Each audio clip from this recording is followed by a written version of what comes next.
नमस्कार। आज मैं रविंद्रनाथ टैगोर जी द्वारा रचित कहानी एक रात लेकर आई हूँ। प्रस्तुत है कहानी। एक ही पाठशाला में सुरबाला के साथ पढ़ा हूँ और बहू बहू खेला हूँ। उसके घर जाने पर सुरबाला की माँ मुझे बड़ा प्यार करती और हम दोनों को एक साथ बिठा कर कहती, वाह कितनी सुंदर जोड़ी है। छोटा था किंतु बात का अभिप्राय समझ लेता था।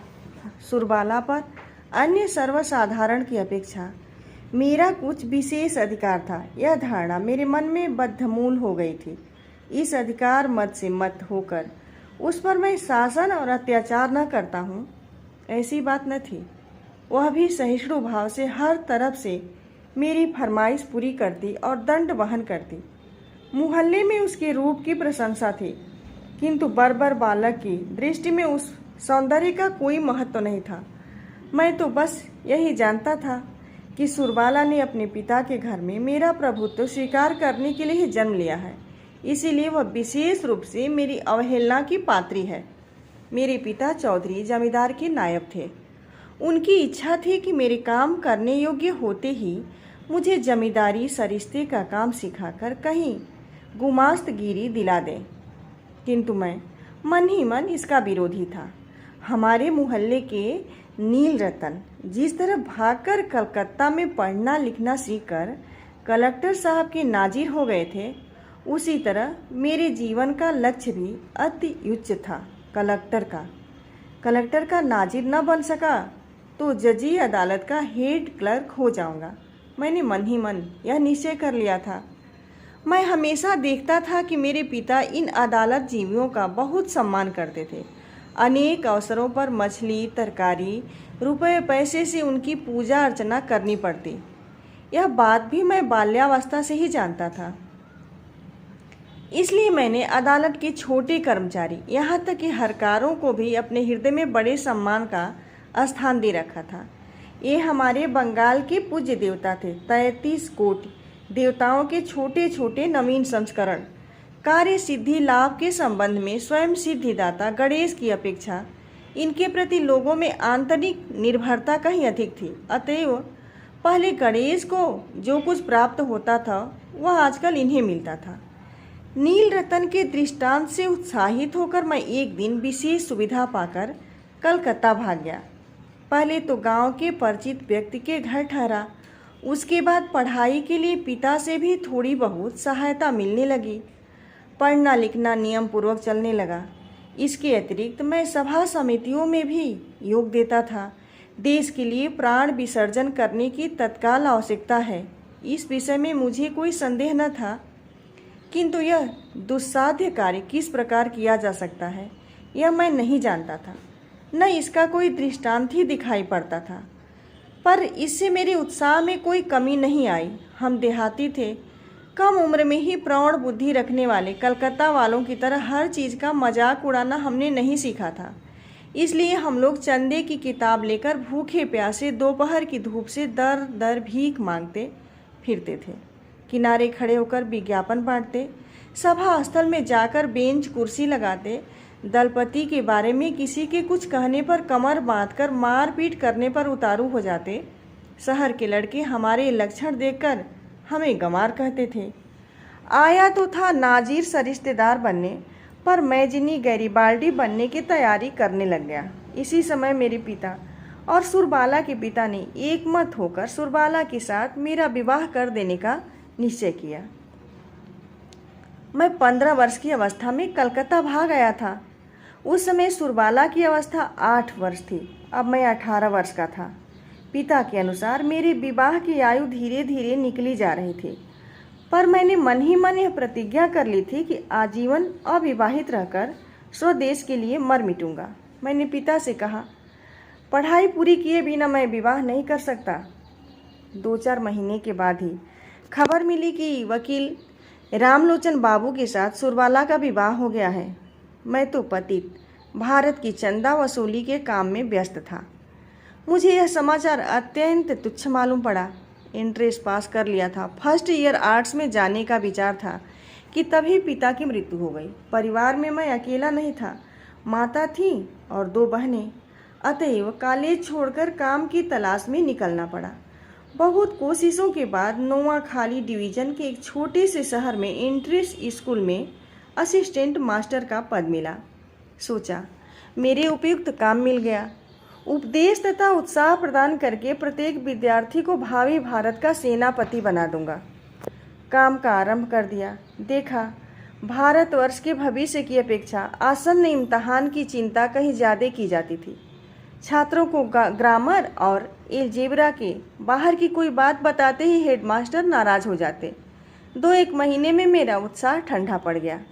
हमारे जैसे प्रतिभाहीन लोग घर में बैठकर तो अनेक प्रकार की कल्पनाएं करते रहते हैं, पर अंत में कर्म क्षेत्र में उतरते ही कंधे पर हल्का बोझ ढोते हुए पीछे से पूंछ मरोड़ी जाने पर भी सिर झुकाए सहिष्णु भाव से प्रतिदिन खेत गोड़ने का काम कर संध्या को भरपेट चारा पाकर ही संतुष्ट रहते हैं। फिर कूद फाद करने का उत्साह नहीं बचता।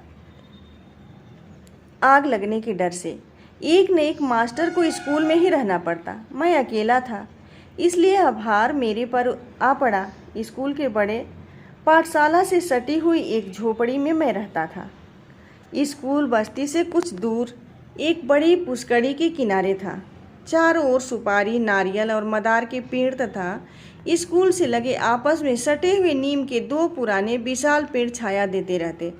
अभी तक मैंने एक बात का उल्लेख नहीं किया, न मैंने उसे उस योग्य ही समझा।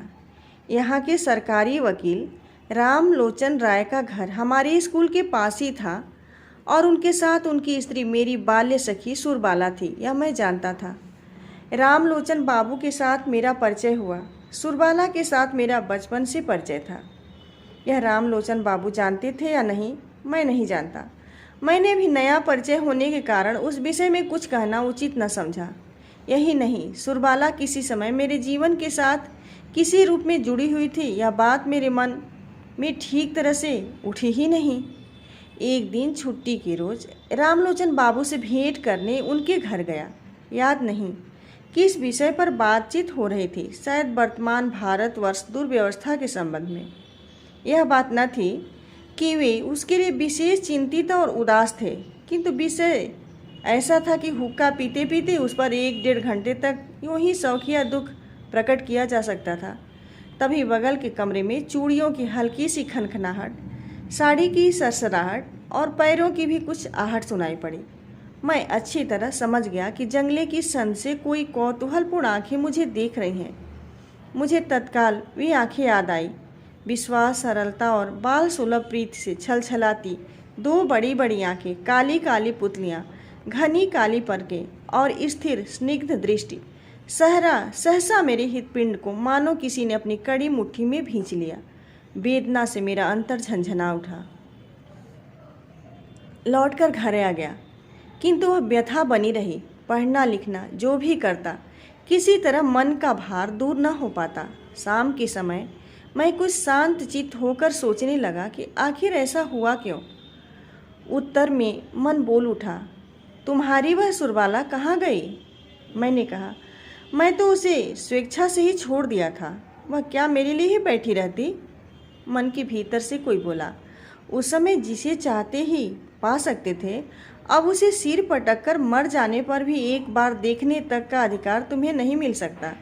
बाल्यावस्था की वह सुरबाला तुम्हारे कितने ही निकट क्यों न रहे, चाहे तुम उसकी चूड़ियों की खनक सुनते रहो, उसके बालों की सुगंध की महक पाते रहो, किंतु तुम्हारे बीच में एक दीवार बराबर बनी रहेगी। मैंने कहा, जाने भी दो।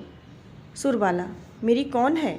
उत्तर मिला, आज सुरबाला तुम्हारी कोई नहीं है, लेकिन सुरबाला तुम्हारी क्या नहीं हो सकती थी? सच बात है, सुरबाला मेरी क्या नहीं हो सकती थी, जो मेरी सबसे अधिक अंतरंग, सबसे निकटवर्तिनी, मेरे जीवन की समस्त दुख सुख की सहभागिनी हो सकती थी। वह अब भी इतनी दूर, इतनी पराई हो गई है कि आज उसको देखना और बात करना भी अपराध है। उसके विषय में सोचना पाप है। और यह रामलोचन न जाने कहाँ से आ गया, बस 2-1 रटे रटाए मंत्र पढ़कर सुरबाला को पलक मारते ही एक झपटरे में सब लोगों से छीन ले गया। रामलोचन के घर की दीवारों में जो सुरबाला थी, वह रामलोचन की वह रामलोचन की भी अपेक्षा मेरी अधिक थी। यह बात मैं किसी भी प्रकार मन से नहीं निकाल पाता। शायद यह बात असंगत थी कि फिर भी अस्वाभाविक नहीं थी। तब से और किसी भी काम में मन नहीं लग सका मेरा। दोपहर के समय क्लास में जब छात्र गुनगुनाते रहते, बाहर सन्नाटा छाया रहता, नीम की निमौलियों की महक होती, तब भीतर कुछ होता, मन कुछ चाहता, मगर उसका रूप साफ न होता।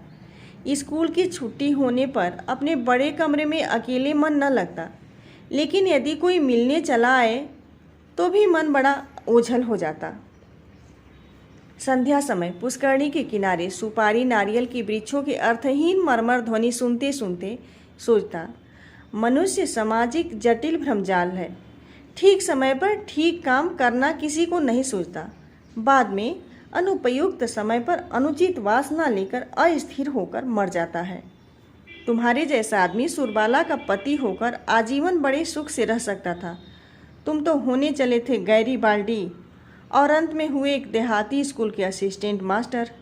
और रामलोचन राय वकील विवाह करके सरकारी वकील बनकर अच्छा खासा रोजगार करने लगा। जिस दिन दूध में धुएं की बू आती वह सुरबाला को डांट देता, और जिस दिन उसका मन प्रसन्न रहता उस दिन सुरबाला के लिए गहने बनवा देता। अपनी मोटी थुलथुली देह पर अचकन डाले वह परम संतुष्ट रहता। वह कभी भी तालाब के किनारे बैठकर आकाश के तारों की ओर देखता हुआ आहें भरते हुए शाम नहीं गुजारता। एक बड़े मुकदमे में रामलोचन कुछ दिन के लिए बाहर गया था। अपने स्कूल भवन में मैं जिस तरह अकेला था, शायद उस दिन सुरबाला भी अपने घर में उसी तरह अकेली थी। मुझे याद आया है, उस दिन सोमवार है। सवेरे से ही आकाश में बादल थे। 10 बजे से टप टप बारिश हो गई थी। आकाश की दशा देखकर हेडमास्टर ने जल्दी छुट्टी कर दी। काले काले मेघ सारे दिन आकाश में घूमते रहे। दूसरे तीसरे पहर से मूसलाधार बारिश शुरू हुई और आंधी चलने लगी। ज्यों ज्यों रात होने लगी, बारिश और आंधी का वेग भी बढ़ने लगा। पहले पूर्वैया चल रही थी, फिर उत्तर तथा उत्तर पूर्व की ओर से हवा बहने लगी। उस रात सोने का प्रयत्न करना व्यर्थ था। ख्याल आया, इस दुर्योग के समय सुरबाला घर में अकेली है। हमारा स्कूल भवन उनके घर की अपेक्षा कहीं अधिक मजबूत था।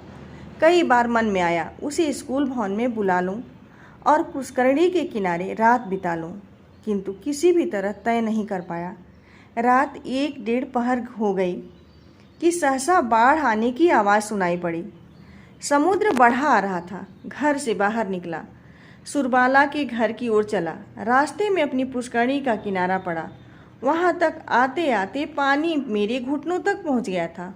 मैं ज्यों ही किनारे पर जाकर खड़ा हुआ त्यों ही एक तरंग आ पहुंची। हमारे तालाब के किनारे का एक हिस्सा लगभग 10-11 हाथ ऊंचा था। जिस समय मैं किनारे पर चढ़ा उसी समय विपरीत दिशा में एक और व्यक्ति भी चढ़ा। व्यक्ति कौन था, यह सिर से लेकर पैर तक मेरी संपूर्ण अंतरात्मा समझ गई थी, और उसने भी मुझे पहचान लिया था, इसमें कुछ संदेह नहीं। और तो सब कुछ डूबा हुआ था। केवल 5-6 हाथ के उस द्वीप पर हम दोनों प्राणी आकर खड़े हुए थे। प्रलय काल था। आकाश से तारे गायब, धरती के सब प्रदीप बुझे हुए थे। उस समय कोई बात करने में भी हानि नहीं थी, किंतु एक भी शब्द न निकला। दोनों केवल अंधकार की ओर ताकते रहे। आज संसार छोड़कर सुरबाला मेरे पास आकर खड़ी थी। मुझे छोड़कर आज सुरबाला का कोई नहीं था। कब से बीते हुए उस शैशव काल में सुरबाला किसी जन्मांतर के बाद किसी प्राचीन रहस्य अंधकार पर उतराती हुई इस सूर्य चंद्रालोकित जनाकीर्ण पृथ्वी के ऊपर मेरी ही बगल में आकर खड़ी हुई थी। जन्म स्रोत ने उस नवकलिका को मेरे पास लाकर फेंक दिया था। मृत्यु स्रोत ने उस विकसित पुष्प को मेरे पास लाकर फेंका। इस समय केवल एक और लहर की जरूरत थी जो सदैव के लिए हमें एक कर देती। वह लहर न आए। पति पुत्र घर धन जन को लेकर सुरबाला चिरकाल तक सुख से रहे। मैंने इसी रात में महाप्रलय के किनारे अनंत आनंद का स्वाद पा लिया। रात समाप्त होने को आई। आंधी थम गई, पानी उतर गया। सुरबाला बिना कुछ कहे घर चली गई। मैं भी बिना कुछ कहे अपने घर चला आया। मैंने सोचा, मैं नाजिर भी नहीं हुआ, सरिश्तेदार भी नहीं हुआ, गैरीबाल्डी भी नहीं हुआ, मैं एक टूटे फूटे स्कूल का असिस्टेंट मास्टर रह गया। मेरे इस संपूर्ण जीवन में केवल क्षण भर के लिए एक अनंत रात्रि का उदय हुआ था। शायद वही जीवन की एकमात्र चरम सार्थकता थी। आप मेरे चैनल को सब्सक्राइब जरूर कीजिएगा ताकि मैं और भी आपको कहानियाँ सुना सकूं। और अगर यह कहानी पसंद आई हो तो आप लाइक कमेंट जरूर कीजिएगा। धन्यवाद।